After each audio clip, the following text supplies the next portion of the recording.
শুরুতে জানিয়ে দেব, ইউক্রেনকে অস্ত্র দেওয়া নিয়ে দক্ষিণ কোরিয়াকে কঠোর হুঁশিয়ার করলেন ভ্লাদিমির পুতিন। জানিয়ে দেব, ইসরায়েলকে যুদ্ধ অপরাধে অভিযুক্ত করল জাতিসংঘ। এদিকে হামলা মোকাবেলায় পরস্পরকে সহায়তা করবে রাশিয়া ও উত্তর কোরিয়া। এছাড়া রয়েছে ন্যাটো $700 মিলিয়ন বিমান বিধ্বংসী ক্ষেপণাস্ত্রের অর্ডার করেছে। সর্বশেষ জানিয়ে দেব, ইউক্রেনকে অতিরিক্ত বিমান প্রতিরক্ষা ব্যবস্থা দেবে যুক্তরাষ্ট্র ও তার মিত্ররা। ইউক্রেনকে অস্ত্র দেওয়া নিয়ে দক্ষিণ কোরিয়াকে পুতিনের কঠোর হুঁশিয়ারি। যুদ্ধে ইউক্রেনকে অস্ত্র দেওয়া নিয়ে দক্ষিণ কোরিয়াকে সতর্ক করে দিয়েছেন রাশিয়ার প্রেসিডেন্ট ভ্লাদিমির পুতিন। তিনি বলেছেন, ইউক্রেনকে অস্ত্র দেওয়া হবে সবচেয়ে বড় ভুল। আগ্রাসন হলে একে অপরকে সাহায্য করতে রাশিয়া ও উত্তর কোরিয়া নতুন চুক্তির পর সিউল বলেছিল তারা অস্ত্র দেওয়ার সম্ভাব্যতা বিবেচনা করছে। এরপরই পুতিনের এই হুঁশিয়ারি এলো। পুতিন সাংবাদিকদের বলেন, সিউল যদি কিয়েভকে অস্ত্র দেওয়ার সিদ্ধান্ত নেয় তবে মস্কো এমন সিদ্ধান্ত নেবে যা দক্ষিণ কোরিয়ার বর্তমান নেতৃত্বকে খুশি করবে না। পিয়ংইয়ংয়ে জমকালো এই সফরের পর রাশিয়ার প্রেসিডেন্ট ভিয়েতনামে গিয়ে সাংবাদিকদের সঙ্গে কথা বলেন। পিয়ংইয়ং সফরে পুতিন উত্তর কোরিয়ার নেতা কিম জং উনের সাথে যৌথ একটি প্রতিরক্ষা চুক্তিতে সই করেন। পুতিনের হুঁশিয়ারি, যুক্তরাষ্ট্র এবং মিত্র দেশগুলো যদি ইউক্রেনকে অস্ত্র দেওয়া অব্যাহত রাখে তবে মস্কো পিয়ংইয়ংকে অস্ত্র দেবে। রাশিয়ার প্রেসিডেন্ট পুতিন বলেন, যারা অস্ত্র সরবরাহ করে তাদের বিশ্বাস তারা আমাদের সঙ্গে যুদ্ধ করছে না। আমরাও পিয়ংইয়ং সহ বিশ্বের অন্যান্য অঞ্চলে সব অস্ত্র সরবরাহের অধিকার রাখি। জাতীয় নিরাপত্তা বিবেচনায় সিউল রাশিয়া উত্তর কোরিয়া চুক্তির নিন্দা জানিয়েছেন। সিউলের জাতীয় নিরাপত্তার পরামর্শক চ্যাং হো জিন বলেছেন, তার দেশ ইউক্রেনকে অস্ত্র সহায়তা দেওয়ার বিষয়টি পুনর্বিবেচনার পরিকল্পনা করছে। পুতিনের হুঁশিয়ারির পর দক্ষিণ কোরিয়ার প্রেসিডেন্সিয়াল অফিস শুক্রবার বলেছে তারা ইউক্রেনে অস্ত্র সরবরাহের বিভিন্ন বিকল্প বিবেচনা করবে এবং তাদের অবস্থান নির্ভর করবে রাশিয়া বিষয়টি কিভাবে নেয় তার উপর। দক্ষিণ কোরিয়ার চুক্তির প্রতিবাদ জানাতে রাশিয়ার রাষ্ট্রদূত জর্জি তলব করেছে এবং বলেছে তারা চায় মস্কো পিয়ংইয়ংয়ের সঙ্গে সামরিক সহযোগিতা অবিলম্বে বন্ধ করুক। এদিকে ইসরায়েলকে যুদ্ধ অপরাধে অভিযুক্ত করল জাতিসংঘ। জাতিসংঘের মানবাধিকার পরিষদের নতুন এক তদন্ত প্রতিবেদনে ইসরায়েলকে গাজা যুদ্ধ অপরাধ ঘটানো এবং মানবাধিকার লঙ্ঘনের দায়ে অভিযুক্ত করা হয়েছে। জেনেভায় জাতিসংঘের মানবাধিকার পরিষদের অধিবেশনে গত 7 অক্টোবর থেকে গাজায় সংগঠিত নানা ঘটনা নিয়ে প্রতিবেদন প্রকাশ করা হয়। তদন্তে বলা হয়েছে, গাজায় যুদ্ধ অপরাধ এবং মানবতা বিরোধী অপরাধের জন্য ইসরায়েলি কর্তৃপক্ষ দায়ী। অধিবেশন পরিষদের চেয়ারপারসন নাভি পিল্লাই জানান, জোর করে গাজায় প্রায় পুরো গোষ্ঠীকে ছোট আবদ্ধ এলাকায় ঠেলে দিয়েছে ইসরায়েল। ওই প্রতিবেদনে আরও দাবি করা হয়, 7 অক্টোবর ইসরায়েলে চালানো হামলায় হামাস সহ ফিলিস্তিনি সশস্ত্র সংগঠনগুলো যুদ্ধ অপরাধ করছে। নাভিপিলের নেতৃত্বাধীন তদন্ত প্যানেল আরও বলছে, জনবহুল এলাকায় ইসরায়েলের ভারী অস্ত্র ব্যবহার যুদ্ধ অপরাধ ঘটিয়েছে। গাজায় লোকজনকে অনাহারে রাখা, নির্বিচারে আটক এবং হাজার হাজার শিশুকে হত্যা এবং তাদের পঙ্গুত্বের মতো কারণে ইসরায়েলকে যুদ্ধ অপরাধে অভিযুক্ত করা হয়েছে। এদিকে গাজার স্বাস্থ্য মন্ত্রণালয় জানিয়েছে, ইসরায়েলি হামলায় 37,396 ফিলিস্তিনি নিহত হয়েছেন, আহত হয়েছেন 85,500-এরও বেশি। এদিকে হামলা মোকাবেলায় পরস্পরকে সহায়তা করবে রাশিয়া ও উত্তর কোরিয়া। কৌশলগত অংশীদারিত্ব চুক্তিতে স্বাক্ষরিত হয়েছে রাশিয়া ও উত্তর কোরিয়া। এই চুক্তির মূল লক্ষ্য হল, দুই দেশের মধ্যে কোনোটি যদি হামলার শিকার হয় তাহলে একে অপরকে সহায়তা করবে। অর্থাৎ কোনো কারণে অন্য কোনো দেশ যদি রাশিয়াকে আক্রমণ করে তবে তাদের সহায়তা করবে উত্তর কোরিয়া।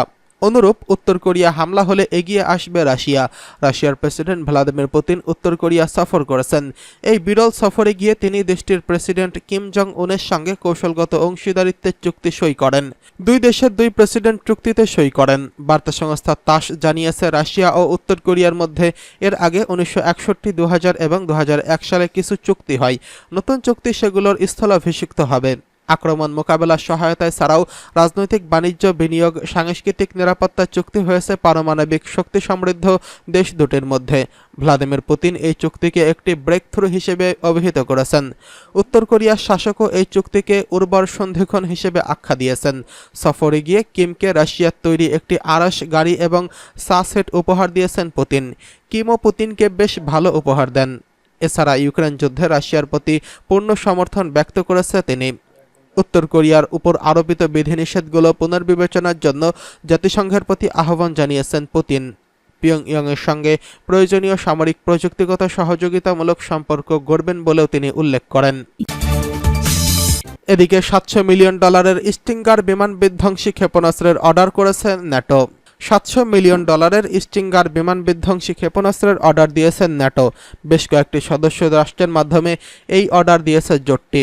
ন্যাটোর মহাসচিব জেন্স স্টলটেনবার্গ এই তথ্য জানিয়েছেন। ব্রিটিশ বার্তা সংস্থা রয়টার্স এই খবর নিশ্চিত করেছেন।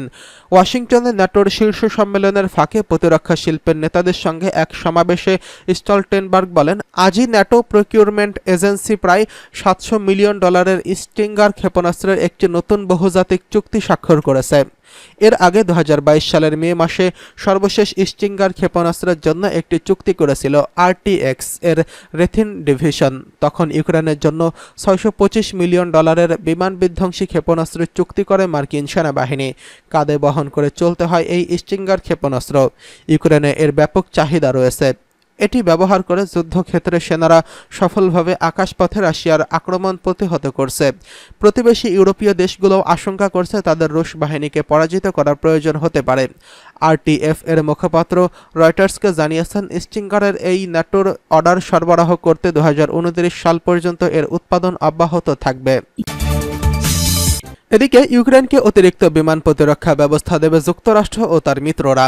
ইউক্রেনকে অতিরিক্ত বিমান প্রতিরক্ষা ব্যবস্থা দেওয়ার ঘোষণা দিয়েছে যুক্তরাষ্ট্র ও তার মিত্ররা।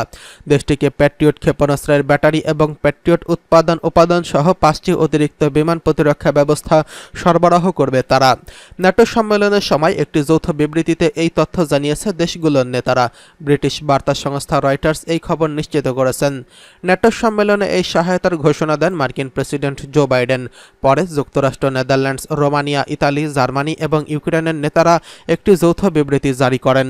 আগামী মাসগুলোতে ইউক্রেনকে কয়েক ডজন কৌশলগত বিমান প্রতিরক্ষা ব্যবস্থা সরবরাহ করতে চায় তারা।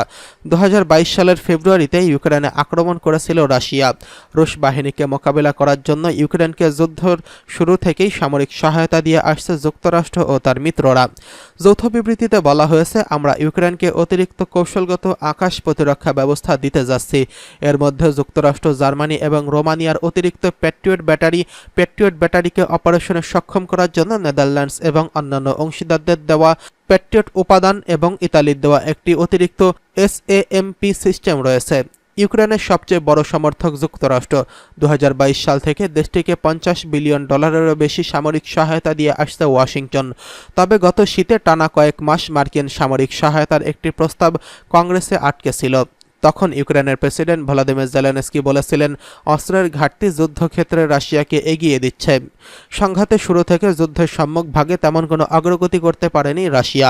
তবে সাম্প্রতিক মাসগুলোতে পূর্ব ইউক্রেনে কিছুটা অগ্রগতি করেছে মস্কো। পশ্চিমা সরকারগুলো কিয়েভের সামরিক সহায়তার পরিমাণ এবং সেগুলো সরবরাহের গতি বাড়ানোর আহ্বান জানান জেলেনস্কি।